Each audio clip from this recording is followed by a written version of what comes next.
Very cute naman itong nagawa natin dahil 2-in-1 na yarn. Hindi pa ako tapos sa Sanrio characters at kahapon nga lang nagawa na natin si Pochako. Keroppi nga lang din talaga ang bala ko ngayon pero eto nakakita nga ako ng ganitong reference na photo. Since maliit nga lang din yung gagawin natin, pagkakasyahin ko na lahat dito sa lunchbox ni Ate Indy. Sa baba yung rice at yung character na gagawin ko mamaya at dito naman sa taas, dito ang kanyang ulam. Hindi naman kukulangin si Ate Indy sa rice dahil tansyado ko na rin ang dami niyan. Liit na space lang din ang kailangan for the design dahil hindi tayo magpo-full body ng character today. Ko-color din tayo ng green sa rice dahil si Keroppi ito ang kulay. Si Hello Kitty ang main character natin at si Keroppi naman ang kanyang hoodie. Konting green rice lang ang kailangan natin at ipa-flat lang natin yan ng ganyan. Or nakyutan nga ako nung nakita ko yung picture neto kaya naman sabi ko gusto kong gayahin. Nai-imagine ko nga rin na parang cute din si Kuromi at may melody na ilagay as hoodie. Buti na nga lang din itong mga Sanrio characters natin hindi complicated gupitin sa nori ang mga details sa mukha. Kaya naman ang dali nga lang gawin at napaka-cute pa nila. Keroppi nga ayan, bilog nga lang at pahaba.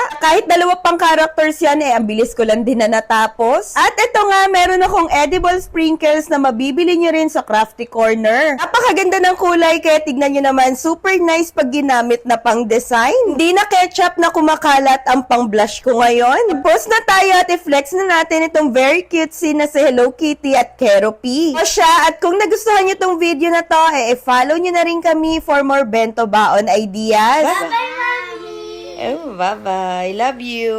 Love you! Ingat kayo, ha? Ay, bye-bye. Pogi. Pogi, kuya. Pogi. Bye-bye. Bye!